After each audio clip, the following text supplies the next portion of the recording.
इस कहानी की शुरुआत होती है मोरक्को के साउथ में मौजूद एक रेगिस्तान से, जहां पर दूर दूर तक फैला हुआ सूखा पहाड़ी इलाका और रेत दिखाई देती है। इसी सूखे और बंजर रेगिस्तान में एक बहुत बड़ी रेव पार्टी चल रही होती है। हजारों की तादाद में लोग यहाँ मौजूद हैं, जो म्यूजिक की तेज धुन पर नाच रहे हैं। इन लोगों में हर तरह के लोग हैं, कुछ अजीब कपड़ों में हैं तो कुछ नशे की हालत में हैं। इस भीड़ के बीच हमें दो लोग दिखाई देते हैं जो बाकी लोगों से बिल्कुल अलग लग रहे हैं, जिनके नाम लुइस और स्टेफन है। ये दोनों बाप बेटा हैं। लुइस के चेहरे पर परेशानी है और वो किसी पार्टी के मूड में नहीं है। लुइस के हाथ में कुछ पोस्टर्स होते हैं। वो हर गुजरने वाले शख्स को वो पोस्टर दिखाता है और पूछता है कि क्या तुमने इस लड़की को देखा है। दरअसल पोस्टर पर जिस लड़की की फोटो है उसका नाम मार है, जो लुइस की बेटी और स्टेफन की बड़ी बहन है। यहाँ पर हमें पता चलता है कि मार पिछले 5 महीनों से गायब है और आखिरी बार उसे एक ऐसी ही रेव पार्टी में देखा गया था। लुइस इसी उम्मीद में यहाँ आया है कि शायद उसे अपनी बेटी का कोई सुराग मिल जाए। स्टेफन अभी छोटा है, वो उस माहौल को समझ नहीं पा रहा, लेकिन वो अपने फादर का साथ दे रहा है। ऊपर धूप बहुत तेज होती है, लेकिन लुइस रुकता नहीं है। वो एक ग्रुप के पास जाता है जो वहाँ जमीन पर बैठे नशा कर रहे होते हैं। वो उन्हें फोटो दिखाता है, लेकिन वो लोग नशे की हालत में धुत हैं और लुइस को इग्नोर कर देते हैं। कुछ लोग उसे गलत जवाब देते हैं तो कुछ लोग उस पर हंसते हैं, लेकिन लुइस हिम्मत नहीं हारता। वो पहाड़ी के ऊपर चढ़कर दूर तक लोगों को ढूंढने की कोशिश करता है।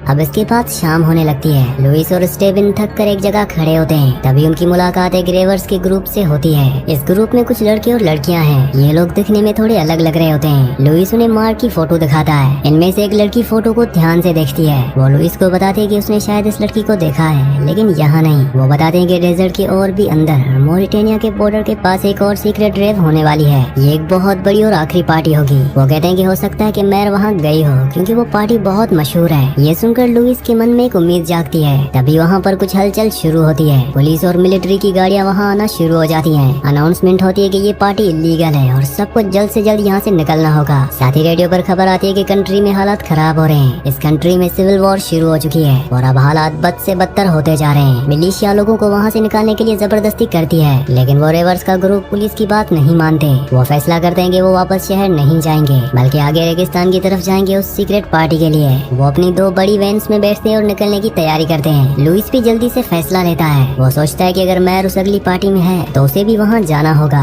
लुइस अपनी पुरानी सी कॉम्पैक्ट वैन में स्टेफन और उनके कुत्ते को बिठाता है। रेवर्स लुइस को समझाते हैं कि आगे का रास्ता खतरनाक है और वॉर जोन बन सकता है। वो कहते हैं कि तुम वापस चले जाओ, ये बच्चे के लिए सही जगह नहीं है, लेकिन लुइस नहीं मानता। वो कहता है कि मैं अपनी बेटी के बिना नहीं जाऊंगा। आखिरकार वो ग्रुप मान जाता है और लुइस उनके पीछे अपनी गाड़ी लगा लेता है। वीडियो में आगे बढ़ने से पहले आप सबसे रिक्वेस्ट है कि आप में से बहुत सारे व्यूवर्स वीडियो तो देखते हैं, लेकिन चैनल को सब्सक्राइब नहीं करते और ना ही वीडियो को लाइक करते हैं। तो आप सबसे रिक्वेस्ट है कि वीडियो को लाइक और चैनल को सब्सक्राइब लाजमी से कर दिया करें। अब इसके बाद ये तीनों गाड़ियां डेजर्ट के सुनसान रास्ते पर चल पड़ती हैं। यहाँ पर चारों तरफ सिर्फ सूखा और बंजर इलाका है। अब इसके बाद हमें गाड़ी के अंदर का मंजर दिखाया जाता है, जहाँ पर स्टेफन पीछे की सीट पर अपने कुत्ते के साथ बैठा है। रेडियो पर लगातार वॉर की खबरें आ रही होती हैं। खबर मिलती है कि बॉर्डर पर हमले शुरू हो गए हैं और हालात बहुत नाजुक हैं, लेकिन ये लोग दुनिया से कट चुके हैं। इनका मकसद सिर्फ उस पार्टी तक पहुँचना है। रास्ते में ये लोग एक जगह पर रुकते हैं। रेवर्स का ग्रुप अपनी गाड़ियों से उतरता है। वो आपस में बातें करते और नशा करते हैं। लुइस उनसे थोड़ा दूर रहता है, लेकिन उनके साथ खाना और फ्यूल शेयर करता है। यहाँ पर हमें टोमिन नाम का एक आदमी दिखाया जाता है। टोनिन का पैर कटा हुआ है। वो अपने कटे हुए पैर को यूज करके पपेट शो जैसा कुछ करता है और साथ ही गाना गाता है। स्टेफन ये देखकर थोड़ा हैरान होता है। ये लोग अजीब है, लेकिन बुरे नहीं। अब इनमें से एक लड़की जिसका नाम जेड है, वो लुइस से बात करती है और उसे थोड़ा कंफर्ट देने की कोशिश करती है। वो कहती है कि हम सब किसी न किसी चीज की तलाश में हैं, लेकिन हकीकत में जिंदगी इसी का ही तो नाम है। अब इसके बाद सफर शुरू होता है। अब रास्ते में एक सूखी हुई नदी आती है जिसे इन्हें पार करना है। गाड़ियाँ मुश्किल से पथरीले रास्ते से गुजरती हैं। यहाँ पर एनवायरनमेंट बहुत खतरनाक दिखाया जाता है। ना पानी है ना कोई पेड़। एक जगह रात को कैंप लगाया जाता है, जहाँ पर ये सभी लोग इकट्ठा होते हैं। रेवर्स लोग एक तरह का नशा ले रहे होते हैं। अब सुबह होती है तो लुइस देखता है कि उसका कुत्ता बहुत अजीब बिहेव कर रहा है। उल्टियाँ कर रहा होता है और चल नहीं पा रहा, जिसके बाद पता चलता है कि रेवर्स ने नशा करने के बाद जो गंदगी की थी, कुत्ते ने गलती से उसे खा लिया था, क्योंकि उनके वेस्ट में उस नशे का असर था। तो इसी वजह से लुइस का कुत्ता बीमार हो गया है। इस बात पर लुइस को बहुत गुस्सा आता है, लेकिन वो कुछ नहीं कर सकता।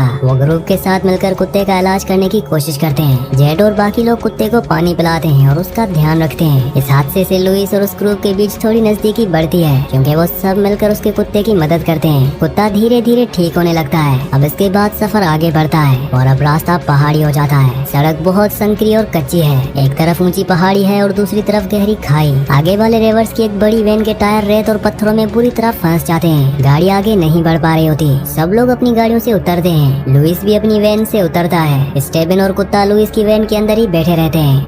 अब लुइस और बाकी सब मिलकर उस फंसी हुई वैन को धक्का देने लगते हैं। ये सब काफी जोर लगाते हैं और बहुत कोशिश करने के बाद वो वैन गड्ढे से निकल जाती है, जिसे सब लोग बहुत खुश होते हैं और सेलिब्रेट करने लगते हैं। लुइस भी राहत की सांस लेता है, लेकिन तभी लुइस की नजर पीछे जाती है। उसकी अपनी वैन जिसमें स्टेबिन और पीपा बैठे हैं वो धीरे धीरे पीछे की तरफ लुढ़कने लगती है। ये देखकर लुइस घबरा जाता है। वो गाड़ी के पीछे भागता है। स्टेबिन अंदर से दरवाजा खोलने की कोशिश करता है, लेकिन गाड़ी लॉक हो चुकी होती है। गाड़ी तेजी से पीछे जाती है और सीधा पहाड़ी के किनारे से नीचे गिर जाती है। लुइस किनारे तक भागकर आता है, लेकिन तब तक बहुत देर हो चुकी होती है। गाड़ी हजारों फीट नीचे खाई में गिरकर चकनाचूर हो जाती है। एक बड़ा धमाका होता है और गाड़ी में आग नहीं लगती, लेकिन वो पूरी तरह क्रश हो जाती है। यहाँ पर पूरी तरह से सन्नाटा छा जाता है। लुइस वहीं जमीन पर गिर जाता है। लुइस पूरी तरह से टूट जाता है। वो चीखता है, रोता है, लेकिन नीचे से कोई आवाज नहीं आती। स्टेबिन और उसके कुत्ते दोनों की मौके पर ही मौत हो गई। बाकी रेवर्स भी पूरी तरह से शॉक हो जाते हैं। जिस बेटे के साथ वो अपनी बेटी को ढूंढने निकला था, अब वो बेटा भी उसके हाथ से चला गया। इस हादसे के बाद लुइस पूरी तरह टूट जाता है। वो गहरे सदमे में चला जाता है। वो ग्रुप से बात करना बंद कर देता है। ग्रुप के लोग कोशिश करते हैं कि नीचे जाकर बॉडीज को निकाल लें, लेकिन नीचे खाई बहुत गहरी है। वो समझ जाते हैं कि अब कोई जिंदा नहीं बचा। तब लुइस अचानक उठता है और बिना किसी डायरेक्शन के रेगिस्तान में पैदल चलना शुरू कर देता है। उसे बिल्कुल भी होश नहीं होता कि वो कहाँ जा रहा है। धूप और गर्मी उस पर असर कर रही होती है, लेकिन उसे इसकी कोई परवाह नहीं होती। स्टेफ और जेड अपनी गाड़ी लेकर उसके पीछे आते हैं। वो उसे रोकने की कोशिश करते हैं।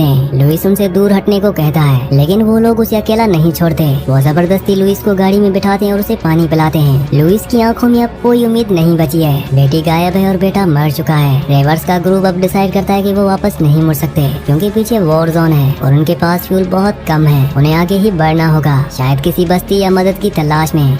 रास्ते में एक चरवाहा दिखता है जो अपने ऊँटों के साथ जा रहा होता है। ये लोग मदद के लिए उसके पास गाड़ी रोकते हैं, लेकिन जैसे वो चरवाहा इन लोगों को और इनकी हालत को देखता है, वो बिना कुछ बोले वहाँ से भाग जाता है। अब ये लोग रेगिस्तान में बिल्कुल अकेले रह गए हैं। धीरे धीरे रात हो जाती है और ये सब एक जगह रुकते हैं। माहौल बहुत भारी और दुखी होता है। जेड जो इस ग्रुप की मेन लड़की है, वो देखती है कि सब लोग खासकर लुइस गहरे सदमे में है। वो सोचती है कि इस दुख से डील करने का उनका अपना तरीका है, यानी म्यूजिक। जेड अपनी गाड़ी से बड़े लाउड स्पीकर्स निकालती है। वो जनरेटर स्टार्ट करती है और डेजर्ट के बीच तेज टेक्नो म्यूजिक बजाना शुरू कर देती है। वो बाकी सबको कहती है कि उन्हें एक नशा लेना चाहिए ताकि वो इस दर्द को भुला सकें। शुरू में सब चुप रहते हैं, लेकिन फिर एक एक करके सब उसकी बात मानते हैं। यहाँ तक कि लुइस जो अब तक सबसे अलग था, वो भी इस अजीब सिचुएशन में शामिल हो जाता है। म्यूजिक की आवाज पूरे रेगिस्तान में गूंज रही होती है। ये सीन बहुत ही अजीब होता है। एक तरफ मौत का दुख है और दूसरी तरफ तेज म्यूजिक। जेड, टोनिन और बाकी लोगों को नचाना शुरू करते हैं। वो आंखें बंद करके झूमते हुए रेगिस्तान में इधर उधर भटकने लगते हैं। ऐसा लगता है जैसे वो किसी और दुनिया में पहुंच गए हों। लुइस बस उन्हें देखता रहता है। उसका दिमाग अभी भी उस खाई में गिरे हुए अपने बेटे के पास है। जेड नाचते नाचते कैंप से थोड़ा दूर निकल जाती है। वो नशे में पूरी तरह मदहोश होती है, जिसके बाद हमें दिखाया जाता है कि जिस इलाके में ये लोग हैं वो एक पुराना माइन फील्ड है। वॉर की वजह से यहाँ जमीन के नीचे लैंड माइन्स बिछी हुई है, जिसका इन लोगों को पता नहीं है। और जेड नाचते नाचते अनजाने में एक लैंड माइन के ऊपर पैर रख देती है।